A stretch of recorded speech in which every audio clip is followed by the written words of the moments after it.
Hello students, मेरा नाम है अरुण शर्मा और आप सभी का अरुण कोचिंग क्लासेस में बहुत बहुत स्वागत है। नेक्स्ट पॉइंट है paid up capital. So according to the section two sub section 64 of the company act 2013, paid up share capital और share capital paid up means such aggregate of money credited as paid up as is equivalent to the amount received as paid up in respect of issued share। ये जो company ने share issue किए हैं उसके against जो amount share holder के द्वारा पे किया जा चुका है उस अमाउंट को हम paid up capital as a paid up capital show करेंगे। ठीक है। एंड इसमें और क्या इंक्लूड होगा, and also includes any amount credited as a paid up in respect of share of company. ठीक है। But does not include any other amount received in respect of such shares by whatever name called. So students, यहाँ पे देखिए briefly बताया गया है कि the amount called up capital का वो amount which has been actually paid by the shareholder, जो शेयर होल्डर के द्वारा पे किया जा चुका है उसको हम बोलेंगे पेड अप कैपिटल। जैसे कि if a share holder paid ₹40 against the called up amount of ₹60। ठीक है। कॉल्ड अप जो है अमाउंट ₹60 है और जबकि शेयर होल्डर ने ₹40 ही पे किया है, तो रुपीज जो 40 है वो पेड अप अमाउंट है, इसलिए हमारी paid up capital the paid up capital will be called up less amount of calling area. ठीक है। तो अभी मैंने आपको यहाँ पे देखिए क्या सिखाया। यहाँ पे ये जो एग्जांपल बताया गया है कि 50,000 के इक्विटी शेयर्स हैं, ₹60 कॉल्ड अप है ना, और एक जो आपका शेयर होल्डर है उसने 10,000 इक्विटी शेयर्स पे फर्स्ट कॉल को पे नहीं किया है जो कि ₹10 की है। सो स्टूडेंट्स, हमारी कॉल्ड अप कैपिटल कैसे आएगी? 50,000 ऑफ ₹100 ईच, क्योंकि ₹100 की फेस वैल्यू है, कॉमा लगा के हम लिखेंगे ₹60 कॉल्ड अप। तो 60 से मल्टीप्लाई करेंगे 50 को जितना कॉल्ड अप है और इसमें से कॉल एरियर को लेस कर देंगे। ठीक है। जैसा कि यहाँ पे बोला गया है paid up capital will be called up capital less amount of call in arrear. तो कॉल इन एरियर को यहाँ पे माइनस कर दिया। ये 10,000 के इक्विटी शेयर्स पे ₹10 की फर्स्ट कॉल नहीं मिली है, तो ये कॉलिंग एरियर आ गया ₹1,00,000। ठीक है। और ये 29 लाख की आपके पास कैपिटल आ रही है, इसको बोलेंगे पेड अप कैपिटल। ठीक है। आई होप आपको समझ में आ गया होगा, जो अमाउंट शेयर होल्डर के द्वारा पे किया जा चुका है वो पेड अप कैपिटल है। उसके नेक्स्ट है रिजर्व कैपिटल। ये भी बहुत इंपॉर्टेंट है। According to section of 65 of the companies act 2013, only an unlimited company having share capital while converting into a limited company may have a reserve capital। तो reserve capital होता क्या है actual में? The part of uncalled capital का part which is never asked for or called up by the company during its existence। तो uncalled up capital का वो part जो कभी भी मांगा नहीं गया हो, है ना, जो कभी भी कॉल्ड अप नहीं होता है कंपनी की लाइफ टाइम के दौरान, but only eight the time of winding up, जो सिर्फ और सिर्फ कंपनी की वाइंडिंग अप के टाइम ही मांगा जाता है, और लिक्विडेशन ऑफ अ कंपनी। ठीक है। जब कंपनी खत्म हो रही होती है, बंद हो रही होती है तभी। So that it remains as a question और additional security for making any payments to its creditor, है ना। देखिए जैसे कि हमारे पास कुछ ऐसा पैसा बचा होना चाहिए जिससे हम क्रेडिटर्स को पेमेंट कर सके। ठीक है। तो इस अमाउंट को क्या बोलेंगे हम? रिजर्व कैपिटल, जो सिर्फ और सिर्फ कंपनी की वाइंडिंग अप के टाइम ही मांगा जाता है ना, जो कंपनी की लाइफ टाइम के दौरान नहीं मांगा जाता। ओके। तो रिजर्व कैपिटल है वो amount. Share of company having reserve capital, है ना, तो उसको कहाँ शो करेंगे? Subscribe but not fully paid up as they have not called the entire face value of share. तो देखिए यहाँ पे क्या बोला गया है? Shares of shares of company having reserve capital.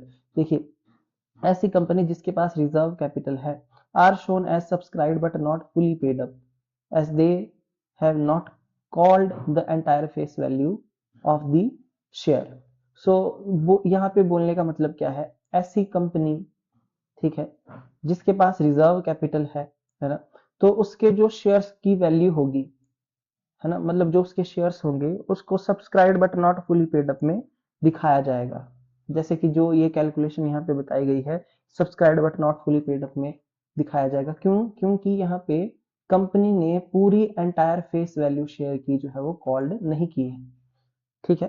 देखिए यहाँ पे बोला गया ना, शेयर ऑफ कंपनी, कंपनी के शेयर है ना, जिसकी रिजर्व कैपिटल है, जिसके पास रिजर्व कैपिटल है, उसके शेयर्स को subscribe but not fully paid up में शो किया जाएगा। क्यों?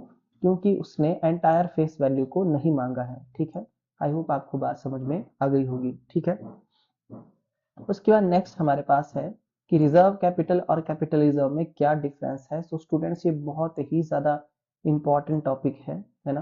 देखिए, रिजर्व कैपिटल क्या है? Portion of uncalled share capital, जो शेयर कैपिटल मांगी नहीं गई है ना, अनकॉल्ड शेयर कैपिटल का part which shall not be called up expect in case of winding up, है ना। मतलब कैपिटल का वो पार्ट जो अनकॉल्ड है, जो मांगा नहीं गया है, वो सिर्फ और सिर्फ किस सिचुएशन में मांगा जाएगा? जब कंपनी बंद होगी, है ना। और कैपिटल रिजर्व क्या है? ये proportion of funds kept side out of capital profit which are not utilized for dividend distribution। देखिए, जो कैपिटल रिजर्व होता है वो जो हमारे फंड्स हैं, है ना, प्रोपोर्शन ऑफ फंड्स हैं जिसको हमने बनाया है कैपिटल प्रॉफिट में से, ठीक है, जो कि यूटिलाइज नहीं किया जाता है डिविडेंड की डिस्ट्रीब्यूशन के लिए। जो कैपिटल रिजर्व होता है स्टूडेंट्स, वो कैपिटल प्रॉफिट से बनाया जाता है ना। तो ये कैपिटल प्रॉफिट का एक पार्ट होता है और इसका जो यूटिलाइज्ड होता है वो डिविडेंड डिस्ट्रीब्यूशन के लिए नहीं किया जाता है। जो रिजर्व कैपिटल कैसे बनता है? इसका सोर्स है अनकॉल्ड शेयर कैपिटल, है ना। अनकॉल्ड शेयर कैपिटल इसका रिसोर्स है। और कैपिटल रिजर्व और capital profit which themselves are created out of profit. ठीक है, जैसे कि that is on account of sale of fixed asset. देखिए, हमने कोई फिक्स्ड एसेट सेल किया और फिक्स्ड एसेट की सेल से अगर हमको कोई प्रॉफिट होता है तो वो कैपिटल प्रॉफिट है। ठीक है, दूसरा, हमने फिक्स्ड एसेट को जो है रीवैल्यूड किया और हमको क्या हुआ? प्रॉफिट हुआ, तो वो हमारा कैपिटल प्रॉफिट है। Premium on issue of share और डिवेंचर, हमने शेयर और डिवेंचर को प्रीमियम पे इश्यू किया, तो वो भी हमारी कैपिटल रिसीट है, हमारा कैपिटल प्रॉफिट है। Profit on redemption of debenture, हमने डिवेंचर की रिडम्पशन की, तो उस पे जो प्रॉफिट हुआ वो कैपिटल प्रॉफिट है। Profit unearned prior to incorporation, देखिए, हमने प्रॉफिट अर्न किया है, हमने प्रॉफिट कमाया है कंपनी की इनकॉर्पोरेशन से पहले, मतलब जब कंपनी बन रही थी उससे पहले, है ना। तो वो क्या है ना, मतलब कंपनी अभी बनी नहीं है, जब कंपनी बन रही थी उस टाइम जो प्रॉफिट अर्न हुआ वो कैपिटल प्रॉफिट है। और profit on four feature and reissue of share, तो फोर फीचर का जो प्रॉफिट है ना, रीशू पे जो हमको प्रॉफिट हो रहा है वो क्या है? कैपिटल प्रॉफिट है। तो कैपिटल रिजर्व कैपिटल प्रॉफिट से बनाया जाता है। ये सारे एग्जांपल दिए गए हैं कि कैपिटल प्रॉफिट कैसे बनाया जाता है। ठीक है, meeting expenditure eight the time of binding up. देखिए, यूजेज, रिजर्व कैपिटल का जो है यूज कब होगा? ठीक है, सपोज करिए कंपनी बंद हो रही है और उस वक्त हमको कुछ खर्चे करने हैं, तो उन खर्चों को पूरा करने के लिए रिजर्व कैपिटल को यूज किया जाएगा। और कैपिटल रिजर्व का जो यूज होता है कैपिटल रिजर्व का, वो कैपिटल लॉसेज और डिक्लेरेशन बोनस शेयर को इशू करने के लिए कैपिटल रिजर्व का यूज किया जाता है, या कैपिटल लॉस को राइट ऑफ करने के लिए। नेक्स्ट है कि रिजर्व कैपिटल को कहाँ दिखाया जाता है? बैलेंस शीट में। रिजर्व कैपिटल को बैलेंस शीट में शो नहीं किया जाता, रिजर्व कैपिटल। ठीक है, जैसा कि देखो यहाँ पे बताया गया था कि ये देखिए स्टूडेंट, ये जो रिजर्व कैपिटल होती है इसको बैलेंस शीट में कहीं भी नहीं दिखाया जाता है। ठीक है, आई होप आप बात को समझ रहे होंगे। जो पेड अप कैपिटल होती है सिर्फ उसको दिखाया जाता है ना, ये मैंने आपको बात बता दी। तो रिजर्व कैपिटल को बैलेंस शीट में कहीं भी डिस्क्लोज नहीं करते, जबकि कैपिटल रिजर्व, ये कैपिटल रिजर्व है, इसको कहाँ शो करेंगे? इसको रिजर्व एंड सरप्लस के हेड में शो करेंगे, है ना, equity and liability side of the balance sheet. ठीक है, आई होप आपको बात समझ में आ गई होगी। ठीक है, उसके बाद रिजर्व कैपिटल के लिए किसी स्पेशल रेजोल्यूशन का होना जो है जरूरी है। ठीक है, जबकि कैपिटल रिजर्व के लिए किसी स्पेशल रेजोल्यूशन का होना जरूरी नहीं है। तो special resolution is not required to have a capital reserve. उसके बाद consideration, reserve capital always realised in cash at the time of companies binding up. ठीक है, हमेशा इसको कैश में रियलाइज किया जाएगा जब कंपनी बंद हो रही होगी। और कैपिटल रिजर्व जो है वो कैश में रियलाइज हो भी सकता है और नहीं भी हो सकता है। ठीक है, तो टॉपिक बहुत इंपॉर्टेंट है क्योंकि एमसीक्यूज आते हैं, है ना, एमसीक्यूज आपको आ सकते हैं और हर साल आते हैं, ठीक है।